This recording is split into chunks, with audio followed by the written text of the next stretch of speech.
السلام علیکم ورحمۃ اللہ وبرکاتہ۔ معزز ناظرین و سامعین، آج کی اس نشست میں ہم ایک موازنہ پیش کرنا چاہتے ہیں، جس کا مقصد یہ ہے کہ قرآن و سنت میں اہل بیت اور صحابہ کرام رضی اللہ عنہم کے ایسے فضائل جو معنی کے لحاظ سے ایک دوسرے سے ملتے جلتے ہیں، بلکہ بعض فضائل لفظی اعتبار سے بھی ایک دوسرے سے ملتے جلتے ہیں، ایسے فضائل لوگوں کے سامنے لائے جائیں تاکہ لوگوں کی یہ ذہن سازی ہو سکے کہ یہ دونوں صحابہ کرام رضوان اللہ اجمعین اور اہل بیت ایک ہی چراغ کی کرنیں ہیں۔ فضائل اہل بیت کے حوالے سے پہلی حدیث صحیح مسلم میں موجود ہے۔ نبی کریم صلی اللہ علیہ وسلم نے ایک موقع کو پر ارشاد فرمایا تھا کہ میں تم میں دو چیزیں چھوڑ کر جا رہا ہوں، ایک کتاب اللہ اور دوسری میرے اہل بیت۔ یہ حدیث لمبی ہے، اس میں آپ صلی اللہ علیہ وسلم نے 3 مرتبہ یہ بھی ارشاد فرمایا تھا کہ میں اپنے اہل بیت کے بارے میں تمہیں اللہ کی یاد دلاتا ہوں، میں تمہیں اپنے اہل بیت کے بارے میں اللہ کی یاد دلاتا ہوں، میں تمہیں اپنے اہل بیت کے بارے میں اللہ کی یاد دلاتا ہوں۔ یہ تو تھی اہل بیت کے فضائل کے حوالے سے حدیث۔ اب دیگر صحابہ کرام رضوان اللہ اجمعین کے لیے یہ فضیلت رسول اللہ صلی اللہ علیہ وسلم نے کس طرح بیان فرمائی ہے۔ سنن ابن ماجہ کی حدیث سماعت فرمائیں۔ رسول اللہ صلی اللہ علیہ وسلم نے فرمایا کہ میرے صحابہ کے بارے میں میرا خیال رکھو۔ اسی طرح بخاری شریف کی حدیث میں رسول اللہ صلی اللہ علیہ وسلم نے یہ بھی ارشاد فرمایا کہ میرے صحابہ کے بارے میں کوئی بھی نازیبہ انداز اختیار نہ کرو۔ ان دونوں حدیث میں موازنہ کیجئے کہ اہل بیت کے بارے میں رسول اللہ صلی اللہ علیہ وسلم نے فرمایا کہ اللہ کی یاد دلاتا ہوں، یعنی ان کے حقوق کا خیال رکھا جائے، اہل بیت کے حقوق کا خیال رکھا جائے، ان کے بارے میں نامناسب ذہن یا رویہ نہ رکھا جائے۔ اور صحابہ کرام رضوان اللہ علیہ اجمعین کے بارے میں بھی فرمایا کہ میرے صحابہ کے بارے میں میری لاج رکھی جائے، میرے صحابہ کو گالی نہ دی جائے۔ ان دونوں حدیث کا قریب قریب یہی مفہوم ہے کہ کوئی شخص صحابہ کرام رضی اللہ عنہم کے لیے تو محتاط رویہ رکھے اور ان کی شان بیان کرے، مگر اہل بیت کے بارے میں غیر محتاط رویہ رکھے تو وہ غلط ہے۔ اور اگر کوئی شخص اہل بیت کا ادب و احترام اور شان تو بیان کرے مگر دیگر صحابہ کرام کے بارے میں غیر محتاط رویہ اختیار کرے تو وہ بھی غلط ہے، ناجائز ہے، کیونکہ زبان نبوت صلی اللہ علیہ وسلم سے دونوں کے بارے میں، اہل بیت اور دیگر صحابہ کے بارے میں محتاط رویہ اختیار کرنے کی تعلیم دی گئی ہے۔ فضائل اہل بیت کے حوالے سے دوسری حدیث مسند احمد میں ہے۔ رسول اللہ صلی اللہ علیہ وسلم نے فرمایا کہ میں تم میں 2 بیش قیمت چیزیں چھوڑ کر جا رہا ہوں، ان میں سے ایک دوسری سے بڑی ہے۔ اللہ تعالیٰ کی کتاب ایک رسی ہے جس کو آسمان سے زمین کی طرف لٹکایا گیا ہے، اور میری نسل میرے اہل بیت ہیں، اور یہ دونوں چیزیں جدا نہیں ہوں گی یہاں تک کہ دونوں میرے حوضے کو سر پر آ جائیں گے۔ اور یہی فضیلت دیگر صحابہ کرام کے بارے میں سلسلہ سیاح کے اندر رسول اللہ صلی اللہ علیہ وسلم نے فرمایا کہ تم میرے بعد میری سنت اور میرے ہدایت یافتہ خلفائے راشدین کا طریقہ لازمی طور پر اختیار کرنا اور اسے دانتوں سے مضبوطی سے پکڑ لینا۔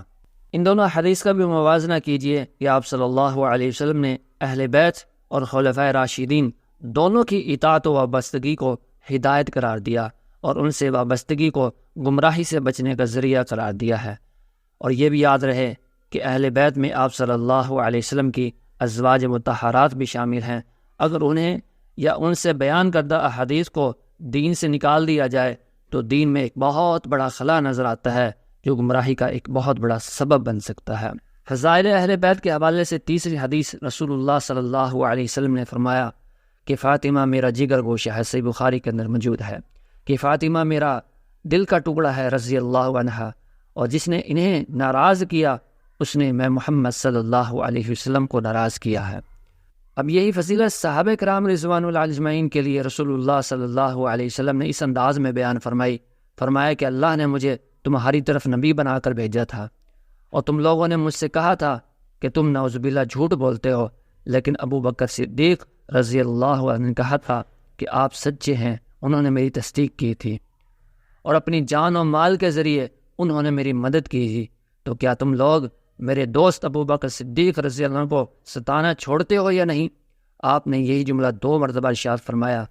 اور آپ کے یہ فرمانے کے بعد حضرت ابو بکر صدیق رضی اللہ عنہ کو کسی نے بھی نہیں ستایا۔ تو موازنہ کیجئے کہ سیدہ فاطمہ الزہرا رضی اللہ تعالیٰ عنہ کو ناراض نہ کرنے کی تلقین بھی نبی کریم صلی اللہ علیہ وسلم نے فرمائی ہے، تو دوسری طرف سیدنا ابو بکر صدیق رضی اللہ عنہ کو ناراض کرنے پر نبی کریم صلی اللہ علیہ وسلم کا یہ انداز ان سے گہری محبت کا اظہار اور امت کو ان کے بارے میں محتاط رویہ اختیار کرنے کی تلقین کرتا ہے۔ اسی لیے تو حدیث میں بھی یہی الفاظ ہیں کہ پھر اس واقعے کے بعد انہیں کسی نے اذیت نہیں پہنچائی، نہیں ستایا تھا۔ فضائل اہل بیت کے حوالے سے چوتھی حدیث سنن ترمذی کے اندر موجود ہے۔ سیدنا حسنین کریمین رضی اللہ عنہما کے بارے میں رسول اللہ صلی اللہ علیہ وسلم نے ارشاد فرمایا کہ حسن اور حسین جنتی نوجوانوں کے سردار ہیں، اور یہی فضیلت سیدنا ابو بکر صدیق رضی اللہ عنہ اور حضرت عمر بن خطاب رضی اللہ عنہ کے بارے میں نبی صلی اللہ علیہ وسلم نے اس طرح سے ارشاد فرمائی ہے، مسند احمد میں موجود ہے، اور اس حدیث کو روایت کرنے والے بھی حضرت علی مرتضیٰ رضی اللہ تعالیٰ عنہ ہیں۔ وہ کہتے ہیں کہ میں نبی کریم صلی اللہ علیہ وسلم کی خدمت میں تھا کہ سیدنا ابو بکر صدیق رضی اللہ عنہ اور سیدنا عمر بن خطاب رضی اللہ عنہ تشریف لے آئے، اور آپ صلی اللہ علیہ وسلم نے فرمایا کہ اے علی رضی اللہ عنہ، یہ دونوں بزرگ یعنی کہ ابو بکر صدیق رضی اللہ عنہ اور عمر رضی اللہ تعالی عنہ یہ جنتی بزرگوں اور نوجوانوں کے سردار ہوں گے سوائے انبیاء اور رسول کے۔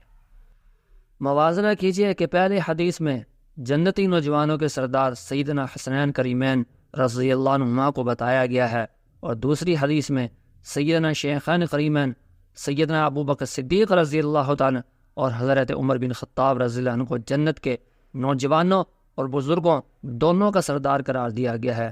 نوجوانوں کے سردار سے مراد یہ ہے کہ جو جوانی کے اندر ہی اس دنیا سے وفات پا گئے ایمان کی حالت میں۔ فضائل اہل بیت کے حوالے سے